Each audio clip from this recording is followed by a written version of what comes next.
Neste momento, quero falar diretamente ao seu coração. Você que crê que já experimentou o amor de Deus, ou talvez esteja apenas começando a buscar por Ele.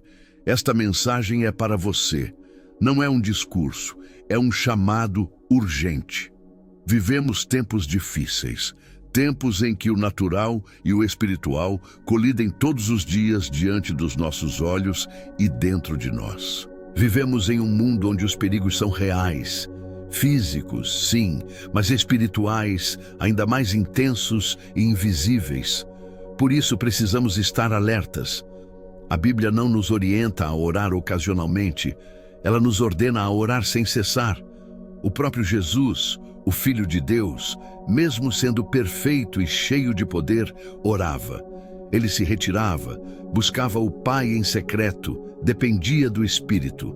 Se o nosso Salvador orava com fervor, o que nos faz pensar que podemos viver sem oração? É por isso que hoje, com autoridade na palavra de Deus, eu te digo: ore. Oração não é apenas uma prática, é um estilo de vida. Um cristão que ora é um cristão perigoso para o inferno. Um cristão que ora move os céus e abala as trevas. Talvez você esteja vivendo dias em que parece que o inimigo nem se importa com você. Será que é porque sua vida de oração não tem ameaçado o reino das trevas? A verdade dura é, o inimigo não se incomoda com cristãos mornos, sem oração, sem fogo. Mas hoje isso pode mudar. Escreva aqui nos comentários: eu escolho orar. Orar é lutar, é travar uma batalha invisível, mas muito real. Não é simplesmente fechar os olhos e repetir palavras. É um confronto entre carne e espírito. Por isso, muitas vezes, orar parece difícil, porque é mesmo. O nosso corpo quer conforto, distração, entretenimento. Ele deseja o que é terreno, passageiro e muitas vezes pecaminoso. Mas o nosso espírito anseia por Deus. Ele clama por intimidade, por presença, por vida verdadeira. A palavra de Deus em Gálatas 5:17 explica: porque a carne deseja o que é contrário ao espírito e o espírito o que é contrário à carne. Eles estão em conflito um com o outro, de modo que vocês não fazem o que desejam. Orar é ir contra a sua própria natureza caída e se alinhar com o céu. É por isso que existe tanta resistência, mas a vitória começa aí. É na oração que somos transformados, fortalecidos e capacitados. Se essa mensagem falou contigo, digite: minha carne não vai vencer. A oração é uma arma, não uma arma humana, mas uma arma poderosa diante de Deus. A Bíblia diz em Tiago 5:16 que a oração fervorosa de um justo pode muito em seus efeitos. Quando um homem ou uma mulher justa ora com sinceridade, com persistência, com fé, o céu se move, o inferno se abala, as correntes caem. O poder da oração não está em palavras bonitas ou na eloquência, mas na sinceridade do coração e na fé em um Deus que ouve. Muitos pensam que precisam orar por horas para serem ouvidos, mas a persistência na oração não é sobre o tempo que você gasta, mas sobre a constância com que você busca a Deus. Ser persistente é orar todos os dias, mesmo cansado. É falar com Deus mesmo sem sentir nada. É não desistir, não abandonar, não esfriar.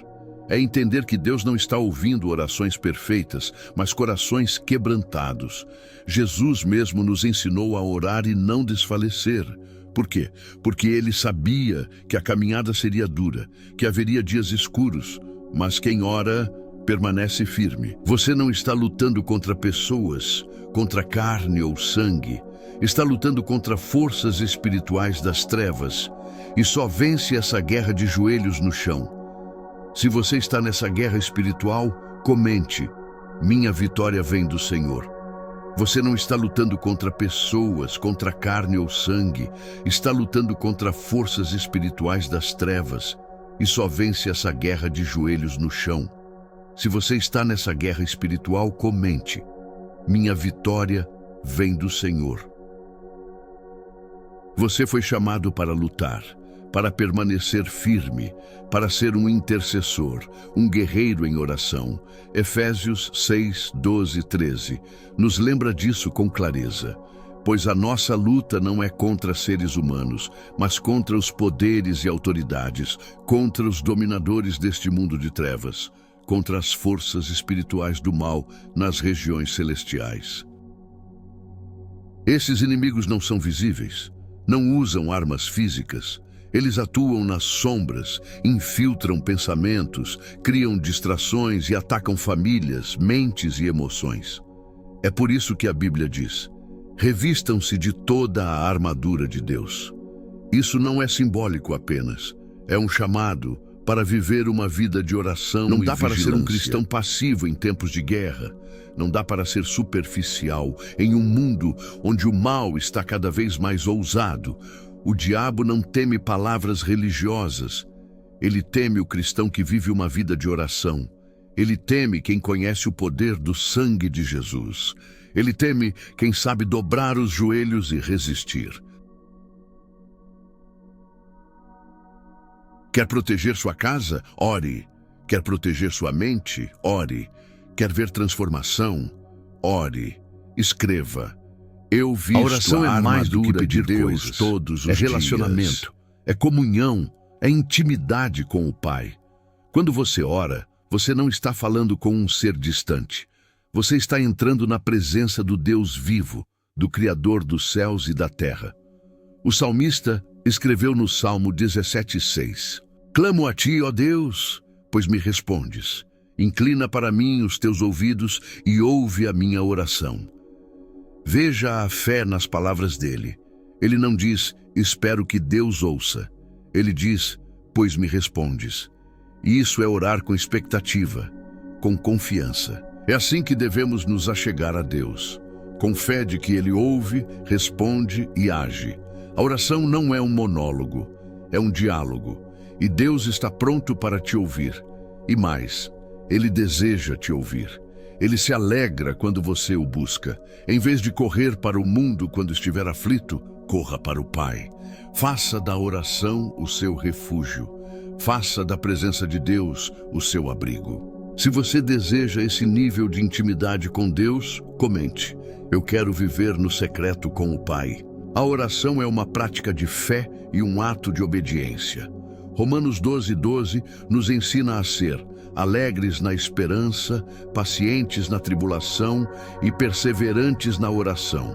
Perseverar significa continuar mesmo quando parece que nada está mudando. Significa não desistir, mesmo quando tudo diz que é melhor parar.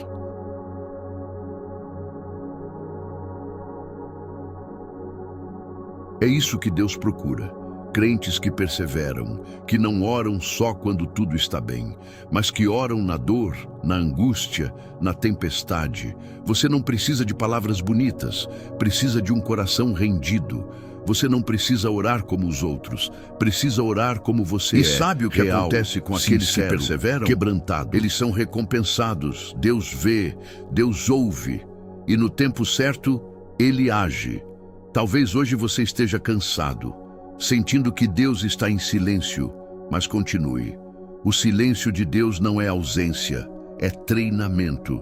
Se você se recusa a desistir da oração, escreva, eu não vou parar. Tem dias que orar parece impossível. O desânimo vem, o mundo pesa, a mente fica confusa, e é aí que muitos recuam. Mas quem conhece a Deus sabe, esses são os momentos mais importantes para orar. A oração não depende do seu humor, depende da sua decisão. O espírito está pronto, mas a carne é fraca. Mateus 26:41. Jesus falou isso aos discípulos, momentos antes de ser preso. Eles dormiram enquanto deviam estar orando. E quantas vezes também fazemos isso?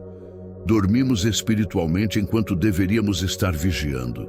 Mas há uma boa notícia. O Espírito Santo está disponível para nos ensinar a orar.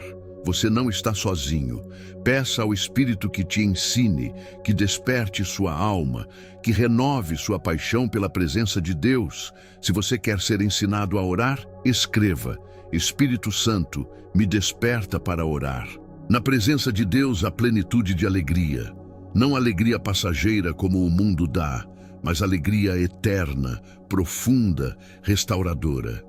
O Salmo 16:11 declara: Tu me farás conhecer a vereda da vida, a alegria plena da tua presença, eterno prazer à tua direita. É por isso que orar não é uma obrigação, é um privilégio, é um presente. A presença de Deus não só te alegra, ela te protege, ela te guarda das ciladas, te livra da angústia, te fortalece no dia mau. Salmo 31:20 diz: Na tua presença os esconderás das intrigas dos homens, no teu abrigo os protegerás das línguas acusadoras.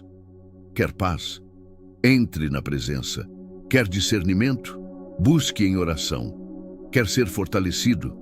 Vá para o secreto. Se você deseja essa alegria plena, escreva: Me esconda na tua presença, Senhor.